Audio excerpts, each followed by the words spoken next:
All right. So I promised you a chapter on what we do as nurses for heart failure patients. So let's get to it because that's what I'm going to do.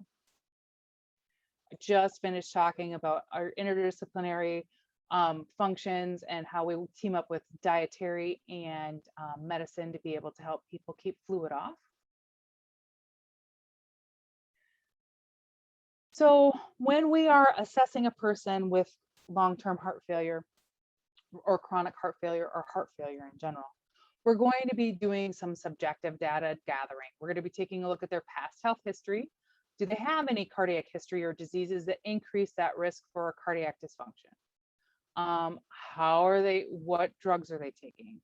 Are they taking medications for any coexisting conditions? Or what's just all the drugs they're taking, right? Over the counters, including NSAIDs and higher doses of aspirin, ephedrine, pseudoephedrine, diet pills.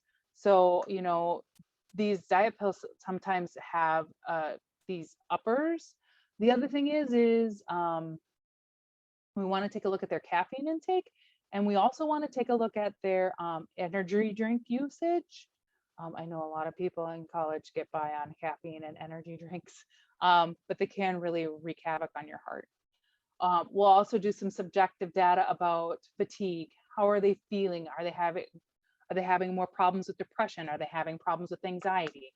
Are they having unusual excuse me, what's their normal sodium intake? Are they, pot roast and potatoes with gravy every day? Are they eating lots of fruits and vegetables without a whole lot of dressing on them? How's their nausea, vomiting, and appetite? Because heart failure sometimes manifests, or people with heart failure sometimes have a hard time getting that blood through the abdomen and then up into the heart to have it continue through the pulmonary system. When you have blood backing up into the abdomen, it can cause lack of appetite, and it can also cause GI distress like nausea and vomiting. Also causes stomach bloating. So if they're having problems with constipation or stomach bloating, and they're just feeling really full all the time and their clothes aren't fitting right, that's also a sign that that blood is not moving out of the abdomen area, out of the gut, through the liver, into the inferior vena cava, and then back into the circulatory system. Weight gain, we talked a lot about when we were talking about interprofessional care. Ankle swelling and a pitting edema, we've also talked about when we were talking about clinical manifestations. So the other subjective data continues, because this is a complex thing, so there's lots of different subjective data that we need to gather. Are they having frequent urination at night? Are they having decreased daytime urine output? Are they pooping? Nobody cares about poop like a nurse cares about poop. We care a lot about poop, and especially in these people, we care about poop. Dyspnea, orthopnea, coughing, we talked about. Palpitations, we talked about in manifestations. Dizziness, fainting. What makes that better? What makes that worse? How are they using pillows to prop themselves up at night to be able to sleep? Are they having problems with shortness of breath while they're sleeping? Are they sleeping? Do they have chest pain or heaviness? Are they having right upper quadrant pain, abdominal discomfort, any sorts of behavioral changes or visual changes? All of this subjective data inputs valuable information into our nursing assessments of people with heart failure. Objective data. So this is the stuff that we're going to gather for ourselves. Skin color and temperature. Are they pale, cool? Do they have any edema? I almost said edema. Somebody got me hooked on edema a while ago, and not edamame, not the beans, like saying edema as edema instead of edema. Anyway, respiratory rate. How many breaths a minute are they breathing? Legit, last night I was at clinical with some other people, and we had a gal with heart failure. She was breathing 42 breaths per minute. 42. Anyway, frothy blood-tinged sputum. When I was talking about manifestations of pulmonary edema, I mentioned this as well. This is a late-term thing. Don't wait for this to come around to be able to have your pulmonary edema alarm trigger in your head. We're going to take a look at heart rates. We're going to look at, we're also going to listen to not only the apical rate, but we're going to also listen to sounds. Do they have an S3 or an S4? Do they have any sort of abnormal heart sounds? We'll look at abdominal distension, changes in alertness and orientation. We'll look at serum electrolytes. We'll look at BUN creatinine. Remember that the kidneys can be really impacted by heart failure. We'll look at liver function tests, also because the liver is kind of getting overloaded because the inferior vena cava there's a slowdown in the inferior vena cava, so you're going to have problems with liver function. That BNP, that natriuretic peptide, chest x-rays. How does the heart look on a chest x-ray? Echocardiograms, those ultrasounds that we take of the heart either through the thoracic cage or through the esophagus. We'll take a look at EKG, that electrical tracing of the electrical pathway through the heart. And then we'll take a look at O2 sats. So heart failure diagnoses, nursing diagnoses that are commonly associated with heart failure include impaired gas exchange. That would be a B problem in our ABCs. Impaired cardiac output, that would be a C problem in our ABCs. Fluid imbalance and activity intolerance. And so when we're planning and developing plans of care for these particular people, our overall goals are typically these. So we're going to work towards decreasing their symptoms, decreasing that peripheral edema, increasing exercise tolerance, because if we can get them more active, then we can have some better outcomes. We're also going to work with them on adherence to the treatment plan. And I know I tell this story about my gal that stopped taking her diuretics so that she could go to bridge. She would take them in the afternoon, but she wouldn't take them in the morning because she had bridge club. Then she was coming in with heart failure exacerbations all the time. Yeah. And then we needed to work out a different treatment plan that she could actually adhere to. So then, and we did. And then of course, we're going to be minimizing to minimal to no complications related to that heart failure is always a great goal. We're going to, as far as the implementation, so here's how we're going to implement those goals. We're going to use a lot of health promotion. We're going to be encouraging communication and joint decision-making with the patient, the caregiver, and the interprofessional team. Again, we're going to talk to the person who's come in with heart failure 3 times in the past 2 months. Why aren't you taking a diuretic and finding out that she's got bridge club in the morning? We're also going to be aggressively identifying and treating risk factors for heart failure to prevent or to slow that progression, because we want to either stop it or at least slow it as much as we can. There are also some basic things that you need to understand when you're working with these people. Heart failure is progressive.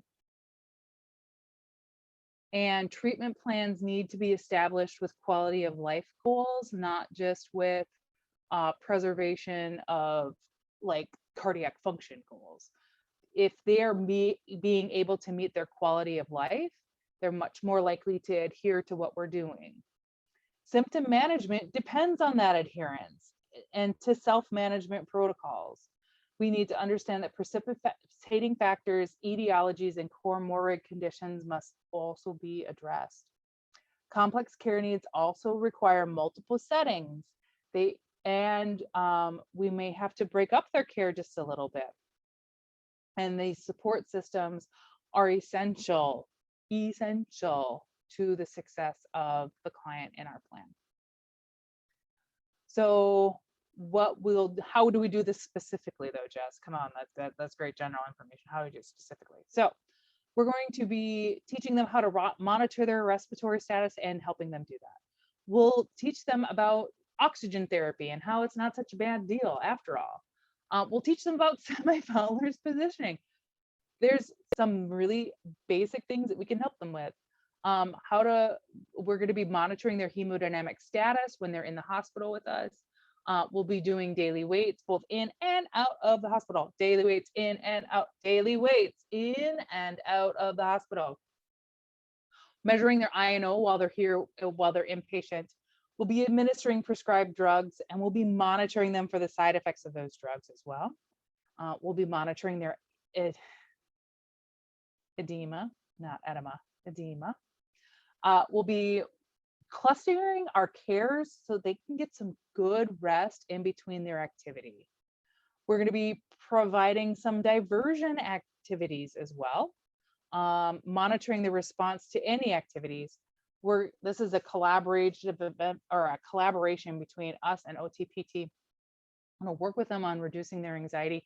People who are short of breath get anxious, and then people who are anxious breathe faster, and that makes them short of breath.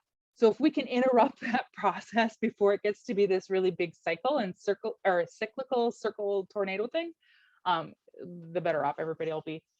We're evaluating their support system and perhaps adding some things to their support system if they need. We're providing lots of patient teaching, not only to the actual client themselves, but involving any caregivers that need to be involved as well. Let's move them out of the hospital and into ambulatory care, shall we? So transitional programs should be including comprehensive discharge planning, as well as collaboration among all the different providers.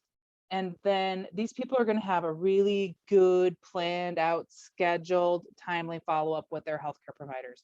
So they're going to have appointments lined up for like the next year about when everything's going to be happening. What are we going to be teaching them? We're going to be teaching them some things. So we'll be teaching them the signs and symptoms of worsening heart failure. Any sort of telehealth and device remote monitoring technology. We're also going to be teaching them therapeutic interventions that can be used to avoid rehospitalization.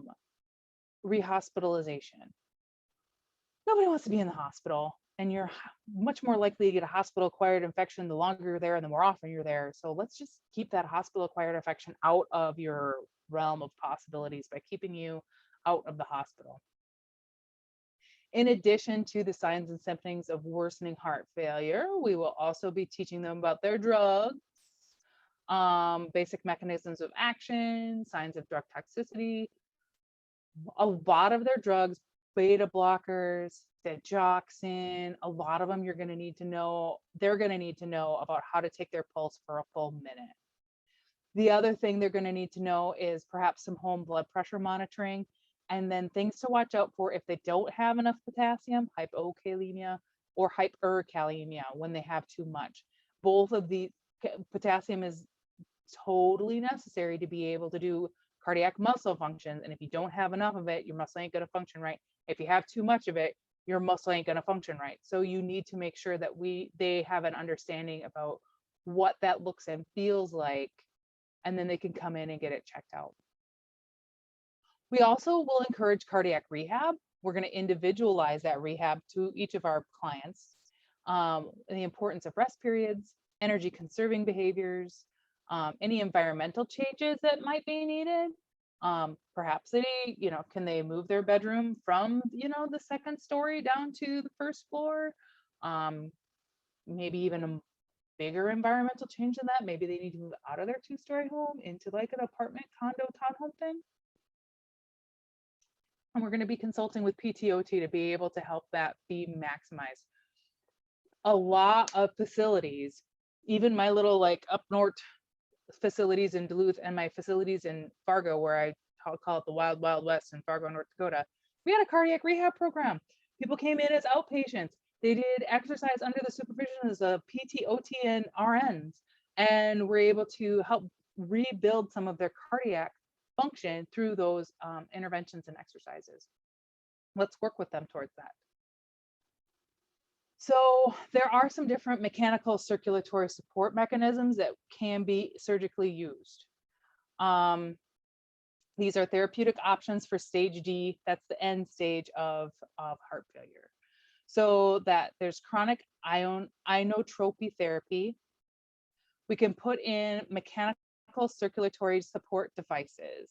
Some of these, the IABP, the inner aortic balloon pump, and ECMO, extracorporeal membrane oxygenation, those are in-hospital tools. People cannot go home with those tools because, well, for the intra-aortic balloon pump, that's through your femoral artery, and then we control that in a box at the bedside. ECMO, that means that you're cannulated and we're oxygenating your blood outside of your body and then putting it back in. You're not going home with an ECMO machine. You can go home with an LVAD. An LVAD is what I've got pictured here. So it's LVAD means left ventricular assist device. And as you see here, what happens is the left atria dumps blood into the left ventricle just like normal, but there's an external pump here. And then the pump actually pumps blood out and then into the aorta. There's all of this is inside the body. And then if you see this tiny little hole right here, there is a little tube. Oopsie, sorry. There's a little tube that comes out of the abdomen and goes to a control unit. And then they kind of wear these battery packs on suspenders. So this is an internal device. You can go home on that. You can extend your life with this. And it's quite a cool setup. It does make taking vital signs interesting. And you need some special training to be able to work with these particular people. But these particular people can go home with an LVAD. We also need to work with people about their palliative care plans, perhaps hospice. I did it again, I'm sorry. But if they don't qualify for a heart transplant,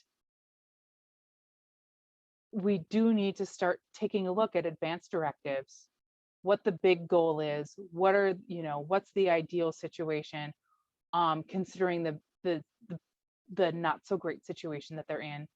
If they have less than 6 months to their prognosis, we can take a look at starting hospice. If they have more than 6 months to their prognosis, then they qualify for palliative care. These people are really, palliative care teams and hospice teams are really important to be able to keep quality of life for these particular patients. Just so that you're aware, like I said, there's an estimated 5-year survival rate once a person gets diagnosed with heart failure. You can extend that, don't get me wrong, with an LVAD or with a heart transplant, but other than like extreme surgical interventions, it's about 5 years. So then we need to start with end of life care discussions. And what sort of care do you want? How do you want that to look? We start putting together advanced directives, advanced heart failure therapies, and then palliative care and hospice, like I talked about on the last slide. Evaluation, the last step of the nursing process for people or for nurses. So expected outcomes for patients with heart failure. We're going to want them to maintain adequate oxygenation and carbon dioxide exchange to help meet the O2 demands of the body. We're working with them to help maintain adequate blood pumping by the heart to maintain those metabolic demands. Reduction or absence of edema, stable baseline weight, and then achieving a realistic program of activity that balances with energy conserving activities too. So yes, we need you active. What does that look like? And what sort of energy conserving activities can you do when you're not active, so then you have more energy when you do need to be active. So that's heart failure in a nutshell. The quick and dirty version that took about an hour worth of PowerPoints to be able to talk about. The next slides that I go through are going to be structural in nature, and I'm going to just pause here for myself. You can take a break if you'd like. And then the next video in this series is going to be structural changes in the heart, valves and such.